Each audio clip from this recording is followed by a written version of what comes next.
오늘 우리가 나눌 하나님의 말씀은 마태복음 25장 31절부터 46절까지인데 우리 40절까지만 봉독하겠습니다.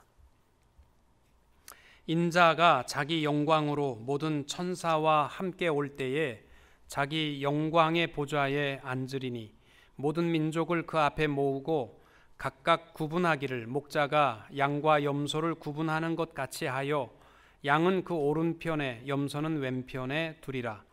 그때 임금이 그 오른편에 있는 자들에게 이르시되 내 아버지께 복받을 자들이여 나와 창세로부터 너희를 위하여 예비된 나라를 상속받으라. 내가 줄일 때에 너희가 먹을 것을 주었고 목마를 때에 마시게 하였고 나그네 되었을 때에 영접하였고 헐벗을 때에 옷을 입혔고 병들었을 때에 돌아보았고 옥에 갇혔을 때에 와서 보았느니라. 이에 의인들이 대답하여 이르되 주여 우리가 어느 때에 주께서 줄이신 것을 보고 음식을 대접하였으며 목마르신 것을 보고 마시게 하였나이까? 어느 때에 나그네 되신 것을 보고 영접하였으며 헐보신 것을 보고 옷 입혔나이까? 어느 때에 병드신 것이나 옥에 갇히신 것을 보고 가서 배웠나이까 하리니 임금이 대답하여 이르시되 내가 진실로 너희에게 이르노니 너희가 여기 내 형제 중에 지극히 작은 자 하나에게 한 것이 곧 내게 한 것이니라 하시고 아멘.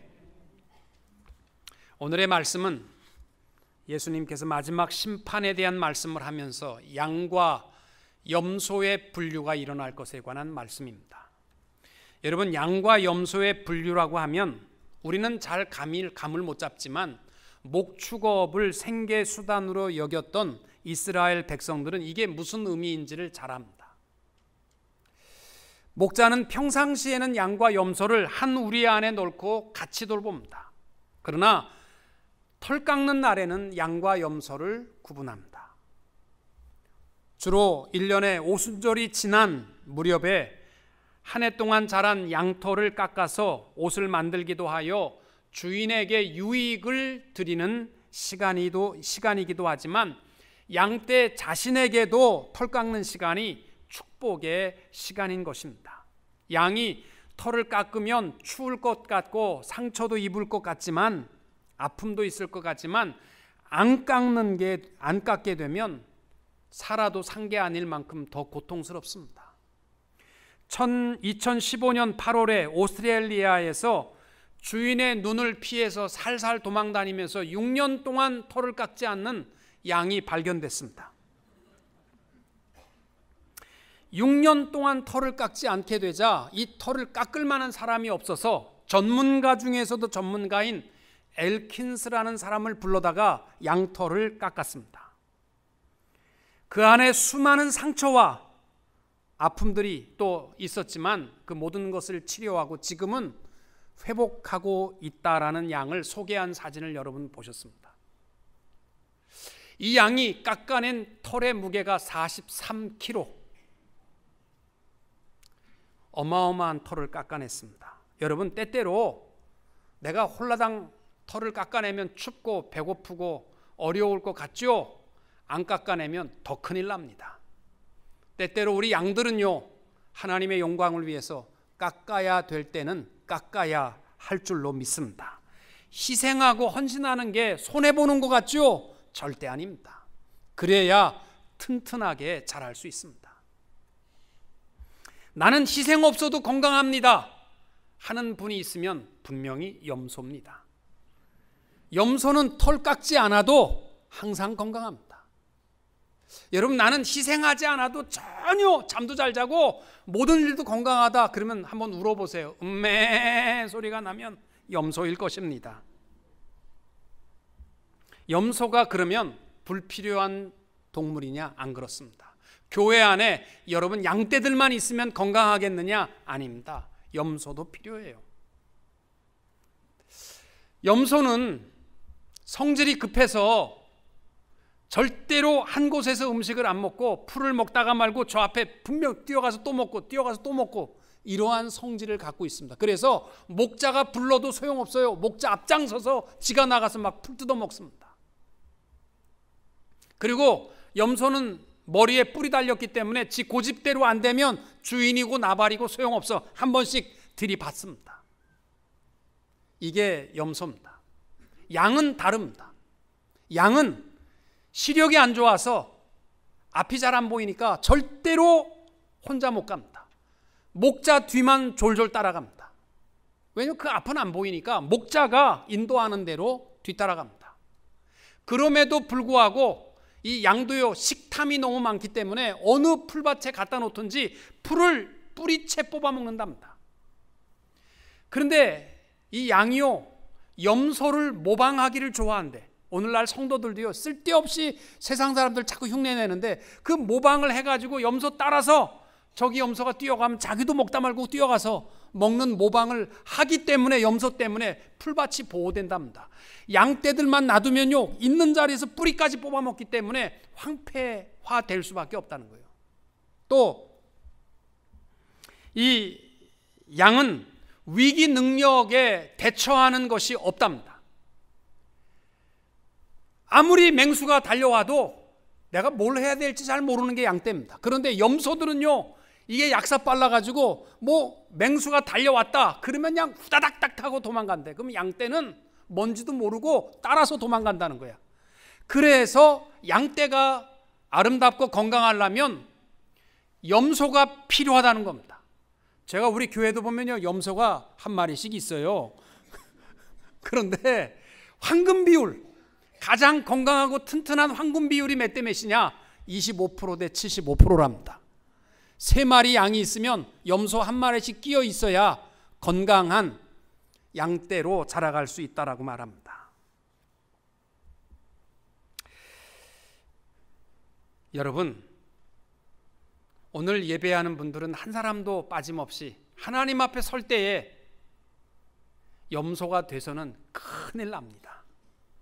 다 하나님의 충성스러운 양떼로 살아가게 되시기를 축복합니다. 오늘 본문의 내용을 보게 되면 예수님께서 잡히시던 날 마지막 유언과 같이 남기신 천국과 심판에 대한 비유의 말씀을 3가지로 하셨습니다. 이게 마태복음 25장에 나와 있는 심판과 천국에 관한 비유입니다. 우리 첫 시간에 나눴던 것이 슬기로운 5처녀와 미련한 5처녀. 슬기로운 5처녀는 천국의 혼인잔치에 들어갔고 5명은 슬피 울며 밖에서 쫓겨났습니다. 슬기롭다라는 말의 차이점이 슬기롭다는 말이 무슨 뜻이냐면 진실하다. 천국은 진실한 백성의 것입니다. 또 어떻게 들어갔느냐? 등불과 기름이 있었습니다. 많은 사람들은 기름이 뭐냐?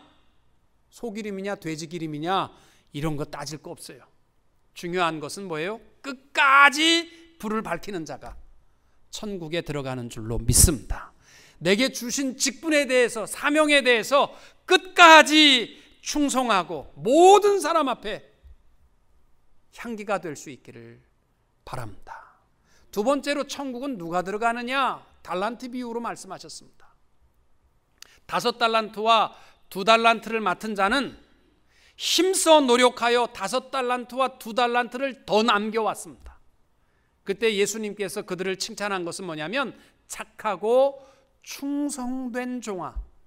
여러분, 천국 백성의 특징이 있다면 충성이에요. 그러면 충성이 뭐냐? 충성은 성실입니다. 성실과 같은 단어인데 성실이라는 말은 뭐냐? 안과 밖이 똑같은 거예요. 겉에는 헤헤 웃으면서 속에는 분노와 미움과 욕심으로 가득 차 있다면 미안하지만 충성된 사람은 아닙니다. 또 충성의 다른 말은 뭐냐면 아멘, 긍정의 신앙입니다. 모든 일에 대해서 하나님 앞에 긍정적인 마음을 가지고 감당하는 신앙이 충성입니다. 또 하나는 주어진 일터에서 최선을 다하는 겁니다. 그러면 버림받은 1달란트, 이 악하고 게으른 종아 라고 심판을 받았던 1달란트 맡은 종은 왜 그랬느냐? 그 이유는 딱 하나입니다. 두려워서. 하나님이 두렵고 사람들이 두려워서. 누가 빼앗아 갈까 봐 두려워서. 여러분, 교회 안에 보면요, 두려워서 못하는 사람 많아요. 뭘 좀 하려고 해도 아유 목사님 그거 하면 사람들이 얼마나 욕하는데요. 이거 좀 목사님 그거 하다가 못하면 어떻게 해요 내가.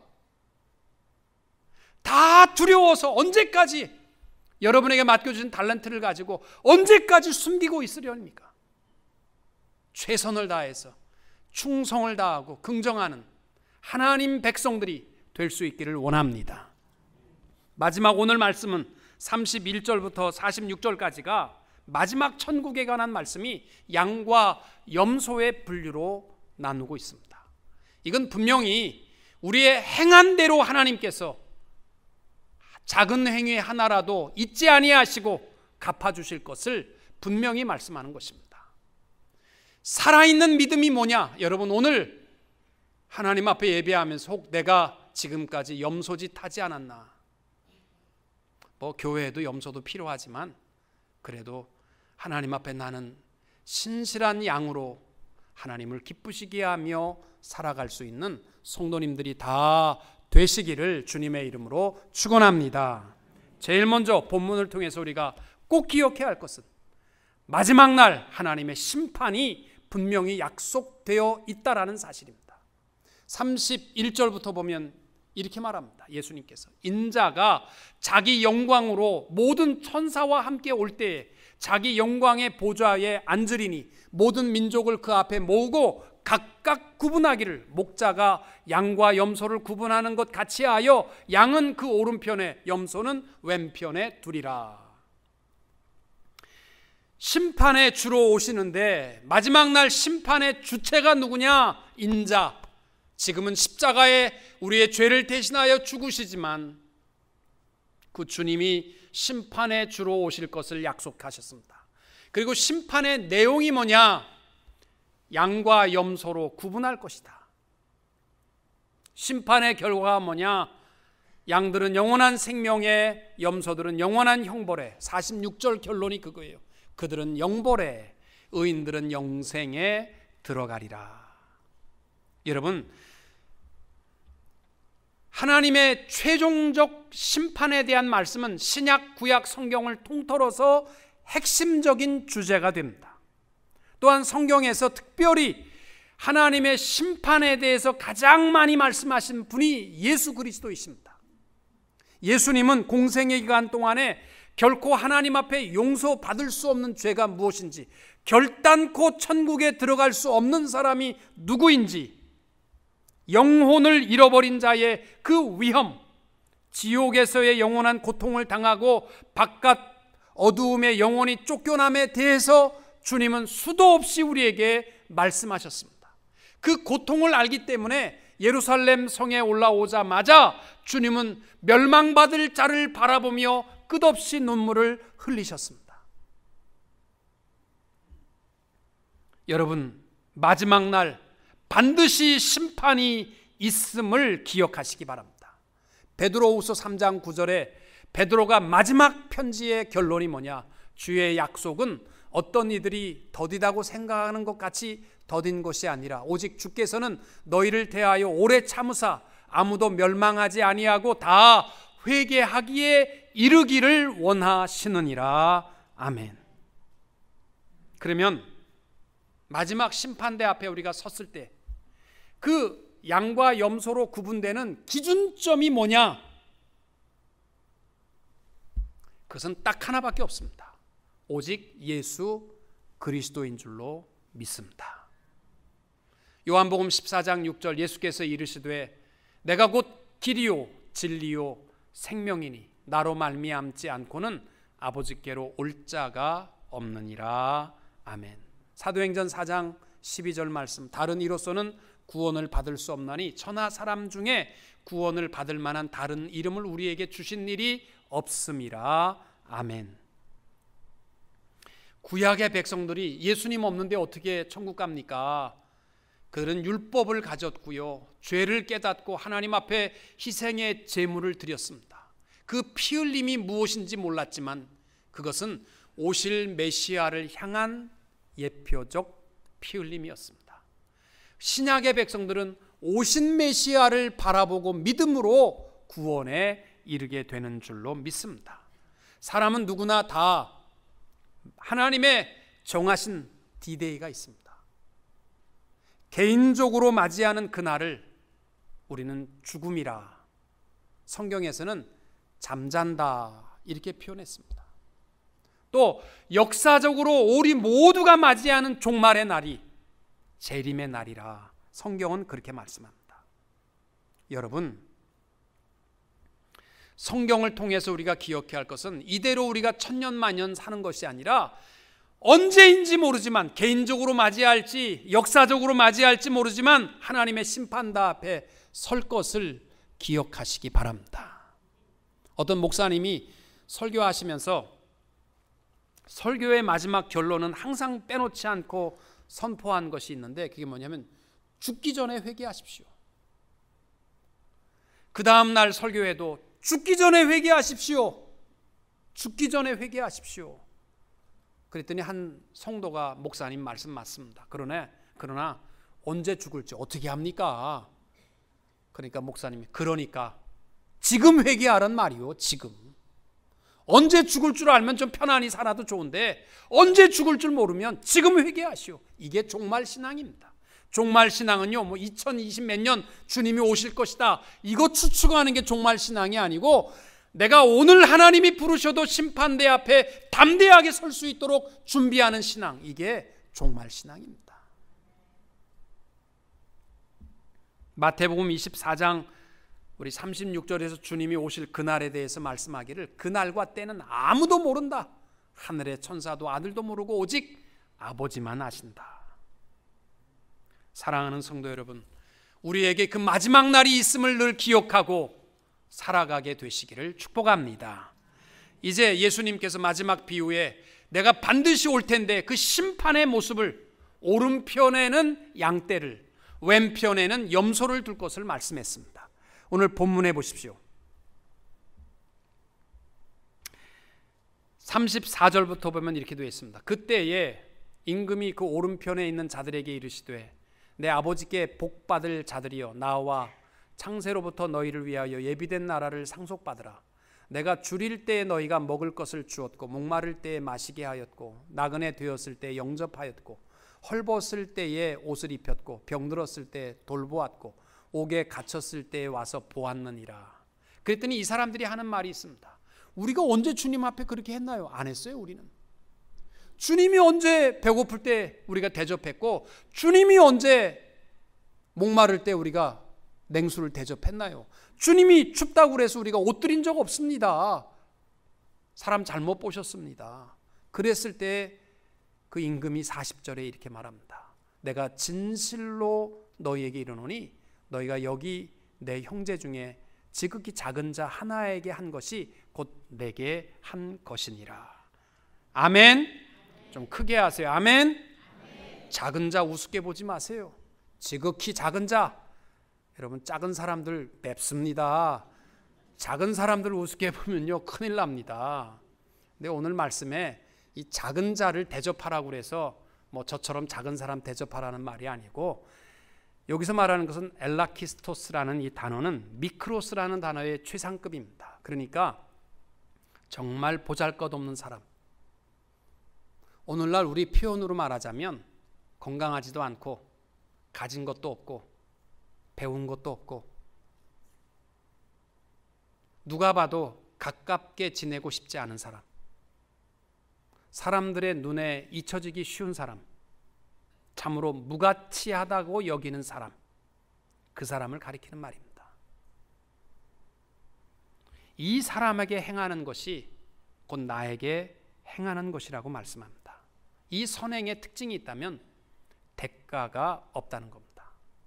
여러분, 예수 믿는 사람들이요, 잘 믿는 것을 신사적인 것으로 생각하는 분들이 있어요. 어떤 분들은요, 빚지고 못 산다, 내가 밥 한 번 얻어먹었으면 반드시 갚겠다, 이러한 철학을 가지고 신앙생활 하시는 분들이 있어요. 그래서 어떤 분은 누워 계시는데 내가 일어나야 됩니다. 왜요? 내가 누구의 아무개 집사한테 밥 한 번 얻어먹었는데 내가 꼭 사주고 가야 되기 때문에 일어나야 됩니다.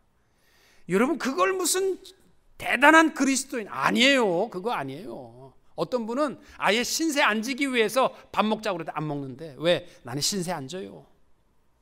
그럼 대단한 신앙생활 같아요? 아닙니다. 하나님이 원하시는 참된 믿음의 삶의 증거는 누구냐? 대가 없는 대접입니다. 헐벗고 굶주리고 연약한 자를 돌아보는 것입니다. 마태복음 10장 42절에 또 누구든지 제자의 이름으로 이 소자 중 하나에게 냉수 한 그릇이라도 주는 자는 내가 진실로 너에게 이르노니 그 사람이 결단코 상을 잃지 아니하리라. 사도행전 20장 35절 범사에 너희에게 모범을 보였노니 곧 이같이 수고하여 약한 사람들을 돕고 또 주 예수의 친히 말씀하신 바 주는 것이 받는 것보다 복이 있다 하심을 기억하여야 할지니라. 여러분, 세상 사람들은요, 유명한 사람하고 친구 되는 것을 굉장히 자랑스럽게 여깁니다. 그렇잖아요. 여러분, 전화번호를 보여주면서 봐, 아무개 사장도 내 친구고 아무개 회장도 내 친구고 아무개도 내 친구고 연예인 누구도 나랑 끝내주게 친했어. 이건 세상 사람들이 가지고 있는 수첩입니다. 예수 믿는 사람들의 수첩 속에 자랑할 만한 것이 뭐가 있겠느냐? 여러분 수첩을 보세요. 꼭 도와야 할 사람, 보잘것없는 사람, 아무도 돌보지 않는 사람 이름이 쭉 써 있고 그 사람들의 전화번호가 쓰여 있고 내가 이번 달은 다 못하지만 이번 달에 내가 월급 받으면 이 사람 한번 같이 식사해야 되겠다. 여러분, 이게 그리스도인 아닙니까? 그리스도인의 수첩에도 아무개가 내 친구고 아무개가 왕년에 나랑 잘 놀았고 이거 아니잖아요. 저는 오늘날 우리 교회 신앙생활하면서 그래요. 오늘 하나님 앞에 찬양을 힘있게 불렀다. 예배가 멋졌다. 오늘 찬양 너무 좋았습니다. 저는 처음 듣는 찬양이었어요. 근데 굉장히 좋았습니다. 북치는 우리 집사님도 너무 잘 치셨습니다. 오늘 북도 아주 잘하셨습니다. 너무 좋았어요. 그러니까 나는 신앙생활 오늘 잘했다. 그것보다 더 하나님이 귀하게 여기는 거 잊지 마십시오. 우리 성도들 가운데 배고프고 아프고 고통스럽고 외로운 사람들이 여러분 한 번이라도 우리 교회 생활하면서 같이 한번 돌아보셨습니까? 우리 교회 여러분 다른 거 3부 예배 식구 가운데에서도 병들고 아픈 사람들과 한 번 같이 밖에 식사는 말고요. 식당에서 같이 한번 위로하고 한번 그 사람들의 이야기를 듣고 가까이 해보셨습니까? 누군지도 몰라요. 왔다 가는 사람이 누군지도 몰라요. 오히려 그 사람들이 밥그릇 들고 어디 가서 앉을 줄 몰라서 앉으려면 자리 있어요. 절로 가세요. 그래야 되겠습니까?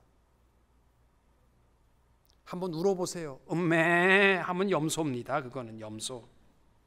들이받는 염소. 물론 본문의 말씀에서 이신칭의를 부정하려고 하는 것은 아닙니다. 구원은요, 오직 의인은 믿음으로 말미암아 살리라, 이 말씀이 분명한 진리입니다. 그런데 왜 예수님께서 양과 염소를 천국 심판대 앞에서 나누셨느냐? 그 이유는요, 그 믿음이 참된 믿음이라면 그렇게 안 한다는 거예요. 욕심 가운데 살아가지 않는다는 겁니다. 누구보다도 헐벗고 굶주리고 배고픈 자를 돌아본다는 것입니다. 그 믿음은 열매로 알 수 있습니다. 마태복음 7장 20절 이러므로 그의 열매로 그들을 알리라. 나더러 주여 주여 하는 자마다 천국에 다 들어갈 것이 아니요 다만 하늘에 계신 내 아버지의 뜻대로 행하는 자라야 들어가리라. 아멘. 주여! 그러면 들어가는 겁니까? 아니잖아요.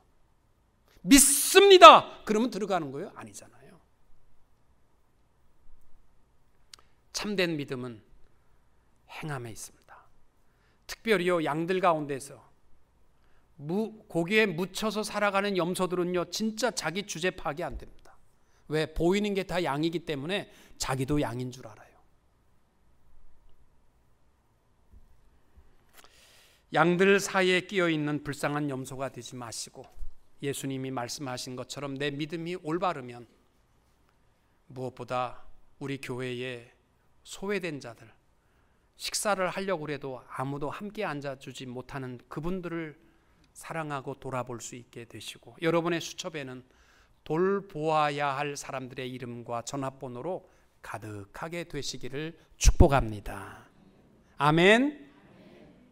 세 번째로 염소입니다. 염소들에게도 42절 이하에 보면요, 똑같이 말씀하세요. 그들은 지가 왜 염소인지도 몰라, 왜 왼편에 섰는지도 몰라요. 그런데 임금이 말합니다. 저주를 받을 자들아, 나를 떠나 마귀와 그 사자들을 위하여 예비된 영영한 불에 들어가라. 내가 줄일 때 너희가 먹을 것을 주지 아니하였고, 목마를 때 마시게 하지 아니하였고, 나그네 되었을 때 영접하지 아니하였고, 벗었을 때 옷 입히지 아니하였고, 병들었을 때와 옥에 갇혔을 때 돌아보지 아니하였느니라. 그러니까 똑같이 우리가 언제요? 우리 언제 주님 그렇게 한 적 없습니다. 우리 매주일 예배 드렸습니다. 우리 헌금도 많이 했어요. 근데 왜 우리가 주님을 언제 우리가 헐벗었을 때, 목마를 때 물 한 잔 대접 안 했다고 그렇게 섭섭하게 말씀하십니까? 할 때에 임금이 한 말이 뭐예요? 이 지극히 작은 자 하나에게 하지 아니한 것이 곧 내게 하지 아니한 것이니라. 아멘. 여러분, 법적 용어에 보면 자귀의 죄와 무자귀의 죄라는 말이 있습니다. 자귀의 죄라는 말은 다른 게 아니고 살인, 강도, 도둑, 협박, 내가 행위로 죄를 범하는 거예요. 그걸 자귀의 죄라고 합니다. 무자귀의 죄라는 것은 뭐냐면 아무것도 안 한 것이 사람을 죽이는 죄라는 거예요. 이를테면 내 아기가 젖을 못 먹어서 배고파서 울다가 지쳐서 잠들었는데 나는 아무것도 안 하고 엄마가 디스코장을 왔다 갔다 했다. 그래서 아기가 죽었다. 그러면 내가 사람 죽인 거하고 무슨 상관이에요? 나는 아무것도 안 했어요. 내가 죽인 거 아닙니다. 안 죽인 겁니까? 죽인 거예요. 무자귀의 살인죄입니다. 내 가족들이 물에 빠져서 죽어가고 부모님이 힘들어서 고통 속에 죽어가는데 나는 아무것도 안 하고 죽었다. 내가 뭘요? 나는 아무것도 안 했는데 부모님 죽어가는 거 죽다고 가만히 있었는데 그게 뭐 죄입니까? 죄입니다. 살인죄입니다. 그건 세상 사람들도 알고 있는 무자귀죄라는 거예요. 오늘날 미국에서 적용되고 있는 법 중에 하나가 뭐냐면 The Rule of the Good Samaritan, 선한 사마리아인의 죄라는 법이 있어요. 여러분, 길거리 가다가다 또 사고가 났을 때 죽어가는 사람 보고 안 됐네, 그리고 지나가면 여러분 무죄일 것 같아요? 죄입니다. 살인죄예요. 세상 사람들도 그거 다 알고 있는데 하물며 하나님 앞에 우리가 살아가면서 주위에 힘들고 어려운 자들이 있는데 I don't care. 그렇다고 내가 하나님 앞에 죄진 건 뭐야? 살인죄에 해당되는 겁니다. 신명기 15장 7절에 말씀합니다. 내 하나님 여호와께서 내게 주신 땅 어느 성읍에서든지 가난한 형제가 너와 함께 거하든 그 가난한 형제에게 내 마음을 강팍히 하지 말며 내 손을 움켜쥐지 말고 반드시 내 손을 그에게 펴서 그 요구하는 대로 쓸 것을 넉넉히 구워주라. 룻기에 보시면은 보아스가 배고픈 사람들이 이삭 줍기를 할 때, 추수할 때 이 볕단을 자기의 일꾼들에게 볕단을 모으다가 곡식을 추수하다가 한 움큼씩 빼서 버리고 가라는 거예요. 예수 믿는 사람들이요, 지나간 자리가 풀 한 폭이 안 나고 정말 막 그냥 풀 한 폭이 안 나는 그러한 냉정한 삶이 되지 마시고 좀 한 움큼씩 흘리고 살아갈 수 있게 되시기를 축복합니다. 여러분, 저는 오늘 본문을 준비하면서 그랬어요. 때때로 우리가 하나님의 영광을 위해서 털을 벗어버릴 때, 털을 깎을 때에는요, 희생할 줄 알아야 양입니다. 지난주에 우리 교회가 과달라라의 헌금을, 학교 부지를 위해서 헌금을 했습니다. 제가 지난주에는 너무 행복했습니다. 제가 여러분들의 삶을 알기 때문에 얼마나 힘든 이민의 삶이고 어쩌면 세이빙 어카운트보다는 빚을 메꾸어 나가기도 급급한 이민의 삶인 거 알기 때문에. 저는 그래서 어렸을 때 목회자의 가정에서 우리 아버님이 설교하는 것 중에서 헌금 설교하면 저는 제일 싫었어요. 왜 이 금화 아파트 8평에 사는 사람들 뭘 거들 게 있다고 아버님 그런 설교를 왜 하시나. 그래서 저는 목회자가 되고 지금까지 특별 헌금이라고는요 3번 했습니다. 제 기억에는 전부 선교를 위해서 헌금했습니다. 정말 힘들고 어려울 때에 어떤 분은 이렇게 많이 안 하셔야 될 분인데 그런 분들이 있어요.